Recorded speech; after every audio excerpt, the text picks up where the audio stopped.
you know, be a champion. I've always said I just want to get better and better every single day, and those things take care of itself. There's some things that's just out of my hand, and some things you can't control. But it pissed me off.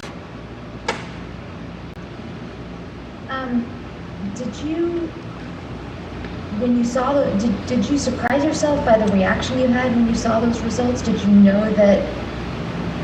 I'm just wondering if you knew that you would have this strong of a reaction to seeing those numbers. No.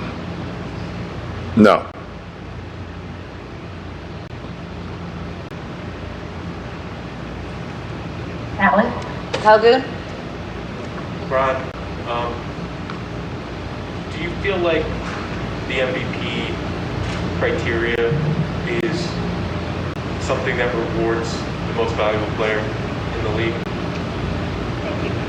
I don't know. I'm not going to sit up here and talk about what the criteria should be or what it is. It's changed over the years since I've gotten to the league. I know that. It's just changed. It's changed a lot. Sometimes it's, the best player on the best team. Sometimes it's the guy with the best season statistically. Sometimes it's changed over the course of my career. I mean, you don't know. You don't know, but Giannis had a hell of a season. I can definitely say that. Anyone else on this end? Tanisha, do you have anybody on your end? Please. Yeah, just last two, LJ. We'll go Wilbon. Hey, LeBron. In the past, when you had, call them slights or whatever, when you finished second in the past, did it bother you as much?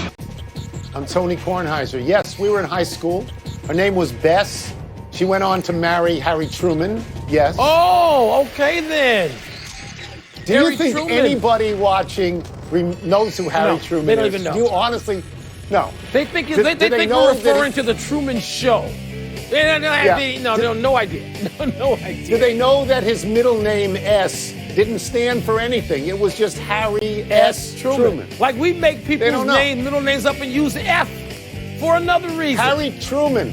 You even said, what's his daughter's name? And I said, Margaret. I knew that. It's scary. Mm-hmm. Welcome to PTI, boys and girls. In today's episode, Joe Burrow throws it 61 times.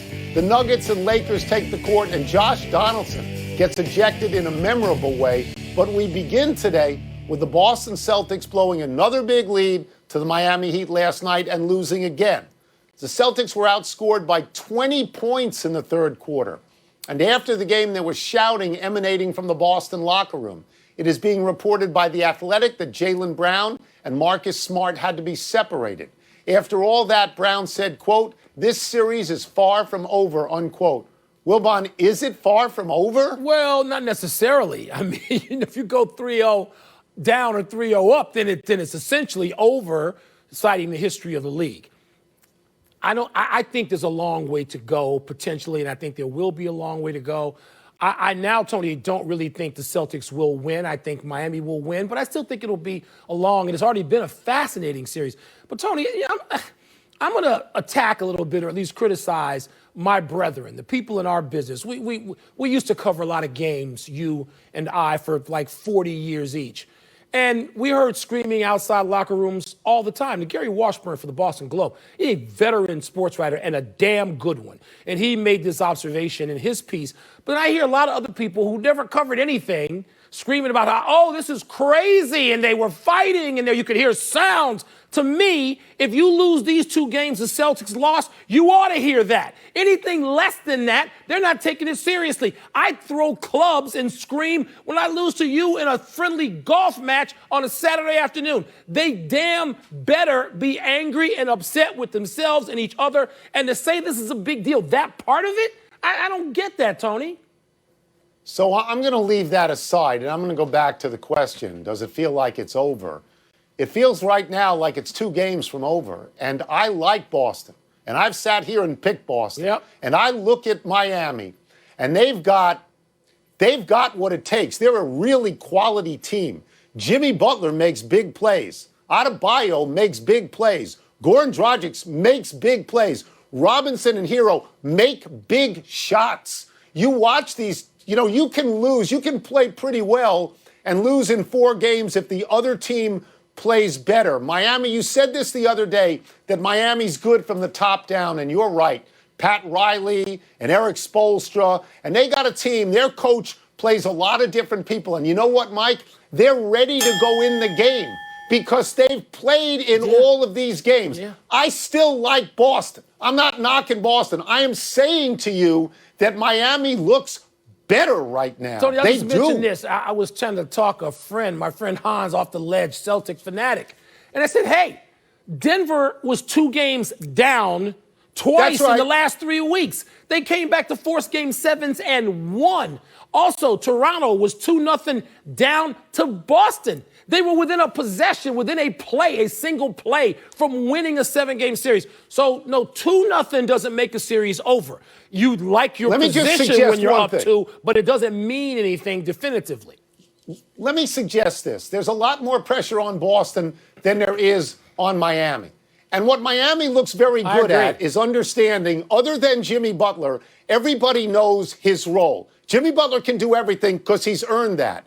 If Boston presses and tries to win 3 games in one night, they could be out of here. By the way, Jimmy Butler, real quickly, Jimmy Butler scored 14 points last night and, to me, was the best player on the floor. I mean, I know Goran Dragic, again, had the points necessary. But Jimmy Butler, Tony, the plays that need to be made, as you mentioned, he makes them all the time.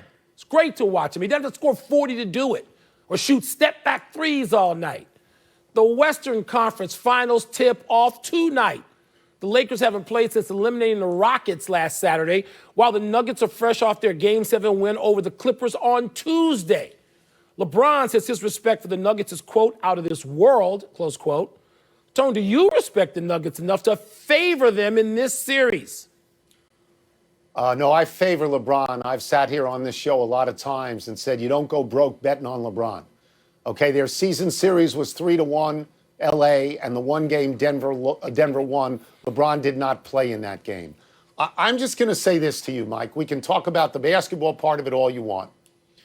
But I think that LeBron, in the year that Kobe Bryant died, I think LeBron has assumed the mantle of leadership of the Lakers, of the franchise, not just the team.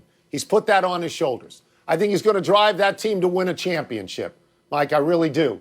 I think LeBron at this point in his career is concerned mainly with legacy. And if I think that, and it's occurred to me, it's occurred to him 20 times already. Yeah. So I do like the position the Lakers are in. There are basketball things we could talk about, starting actually with Anthony Davis, Tony, and what it is that his talent and size and his hunger to be in the finals and win, present, all of that. Sure, we could start with Anthony Davis. And I'm going to dovetail off what you said about LeBron. I mean, the one thing the Clippers didn't have, as it turns out, they got a leader in their coach, Doc Rivers. But in terms of players, I mean, guys who can galvanize a team, guys who can challenge a team, guys who can threaten teammates for being lesser when he doesn't want them to be lesser, in that category of guys like, Russell and Magic and Bird and Jordan and Kobe. When you start talking that group of guys, LeBron James is in that group. And LeBron James has been watching all of this so closely. And he's got things in his favor he can point to. Denver coming back twice is all you need. But these other series, LeBron can and will use it all. We've seen him do it time after time. I am not going to underestimate Denver anymore. I don't want to get into a prediction about this series. What I do predict, though, is LeBron James will have the Lakers playing as well as they can play from tip-off tonight. So I like Denver, and you have to like Denver. Denver was down 3-1 in 2 series, and they won, and that's never been done before. They've got the grit that Bruce Arians wishes Tom Brady had. And Jokic is wonderful, and Murray is wonderful. Anthony Davis is really good. There's a quote by the coach, Mike Malone, and he said, the biggest question is, are our guys satisfied? Because they've already made history. And you do wonder about that. It's a very interesting concept. Wilbon, you took your shots at Wingfoot yesterday. You said it was far too easy. It was. Well, it's harder today. Yep. Almost everyone who played in the morning was over par, although Dustin Johnson was even. The highlight of the morning was your boo Bryson DeChambeau eagling number 9, his last hole to take the clubhouse lead at -3. What would you like to talk about? I mean, we can first, let me say, yesterday it was easy and it was overhyped. Today, Winged Foot was what we're told is going to be. You know, they were what we thought they were, to paraphrase the great Dennis Green. So Winged Foot was what we were promised it was going to be today. And with the weather cooling down and drying out and the greens drying out and no moisture, it seems like they're going to have that challenge all weekend, Tony. Friday, Saturday, Sunday are going to be tougher than Thursday. I'm just fascinated to see who can keep us calm. I mean, Tiger had a situation on 18 again, in which it was like you and me on the weekend flubbing a shot. Tiger and and it's just Phil, like see you around. Phil. See you around. Wow. Phil, enjoy your 12. Amstel Light. Oh, Enjoy that cold. because Come you're on out of now. the tournament. Come on. Here, look. Here's a couple of things. First of all, you slammed Winged Foot and you praised your own course, which I loved, Olympia Fields. I've loved that you praised your own course. But the people at Winged Foot wanted it to be harder. The USGA set the pins. All right, now they set them differently today. I talked to Steve Sands early this morning. He said it's windy already. It's going to be windy all day. The guys in the afternoon are going to have it tough. The 3 leaders, Reed and McIlroy and Thomas, in their first 9 holes were all in plus. They were all in plus at that point. So it's a much harder golf course than it has been. I think McIlroy may have been +5 on his first 9 or first 8 or something like that. This is the Winged Foot that everybody expected. I know that. Dustin Johnson at +3, he's still, I think, in it. I don't think anybody runs away with it. And I'm feeling pretty good about Thomas, Schauffele, and Webb Simpson, who I picked to win this thing. Webb Simpson. Webb Simpson's got one of these trophies. He's got one. Yeah. And Webb Simpson, Tony, had looked pretty good early in his round as well. Look, there's a lot of, again, calm. If you start talking about calm personalities and what it's going to take just to emotionally get through this weekend. Do you think DeChambeau, let's go to DeChambeau for a second, because I didn't think this was his kind of course. I thought he'd try to overpower it. He'd end up in the rough. It wouldn't work. But it looks like he knows what he's doing. Well, can you see him winning? I don't know about winning. Tony, he's so strong, he's so big and strong that he can get out of that rough. I mean, he's swinging what amounts to an 8 iron every time and out of the rough. He is so big and strong now that he seems to be able to overpower the rough. If he can do that all weekend, he's going to be in a pretty good position. Let's take a break. Coming up, Baker Mayfield played well last night. And how should Joe Burrow feel about throwing 61 times? Burrow played last night? Oh, wow. Attic in the attic. I like that. What's first? Joe Burrow should feel blank about throwing 61 times last night. He should feel empowered. If that offensive line of Cincinnati doesn't get him killed, it is obvious that the coaching staff understands they may have found a diamond here. He threw 61 times with no interceptions. Jameis Winston would have had 10 interceptions. He completed 37 of these passes, basically 10 yards a pop. How much more do you need to see? I know it's early, Mike, but in the last drive of the first game, he went 70 yards without any timeouts. Should have, the Shankopotamus field goal killed him. And I know we didn't win last night, but it looks like he knows what he's doing out there. Let's have a minute of real talk here on PTI. Did you actually watch any of that game last night? Because if you did, I'm going to call you something that you often call people, which is a dope. Did you watch this in live time? When you say any, what do you mean by any? A snap. No, like me and the Cubs no-hitter the other night. Did you catch anything? Saw it this morning. I did. Not last night, no. Well, let me just admit freely, I didn't watch any of this. Not everything's a big deal, even though people would have you think that everything that happens in the NFL is a big deal. I realize a great many people watch. Thankfully, I wasn't one of them, and he should feel, Joe Burrow, betrayed, because he should never, in this time in his life, be asked by those coaches playing with that team and that line to drop back and throw it 61 times. It could be suicidal. It's stupid, but he should feel betrayed. Let me tell you who liked him. Troy Aikman liked him. Next. Last one, Josh Donaldson made a blank move to get ejected from yesterday's game. Pouty. He was mad at the umpire. He thought the umpire squeezed him on a couple of calls in 2 different at-bats. He had words with the umpire. So when he hit it out, he decided, I'm going to show up blue right now. He drags his foot, kicks dirt along the home plate. You know he's going to be kicked out. He knows he's going to be kicked out, and he gets kicked out. And you know what? They were then losing the game, and his number in the lineup came up, and he wasn't available. And the guy who replaced him, Mike, struck out. And they lost by so one. So who wins in this? They lost by who one wins? run. Yeah. He should feel pouty. Donaldsonian. Because this is what he does, Tone. He's both he's a dramatic power hitter for a guy who's not all that big. And he can hit it out. He's one of those guys to me, Tom. Yeah. When you think about going Big player. take your kid to see somebody who comes into your town, you want to see him. Donaldson's one of those guys. And yet he comes off as such a jerk. He's not pouty. He's sour. And he's a bad man. I'm sorry. Just because you might take somebody to pay to see him, doesn't mean he's like one of the great players of all time. And he behaves badly often. And so, Donaldsonian, this is what he does. Yeah. Part of what he wanted to get kicked out. He did get kicked out. His team he lost. ultimately hurt his team. Good. Hurt his team. Good. That's it. The word nerd, should I like that? Wins again. Let's take one last break, but still to come, the Yankees are suddenly mashing the ball. More Yankee talk and a special day for Cam Newton ahead of his showdown with Russell Wilson and the Seahawks. I don't know about word nerd. Got a doctorate. I grant you it's honorary. Happy 52nd birthday, Tony Kukoc. Kukoc was one of the best European players to come to the NBA, and he had great success. He was on 3 NBA champions with Michael Jordan in Chicago and was 6th Man of the Year in 1996. Kukoc was undoubtedly a role model for Dirk Nowitzki, the greatest European player in history, and his game looks like a blueprint for Luka Doncic, who should surpass even Nowitzki. But as we learned in the Jordan documentary Last Dance, the road to Chicago wasn't always paved with good intentions.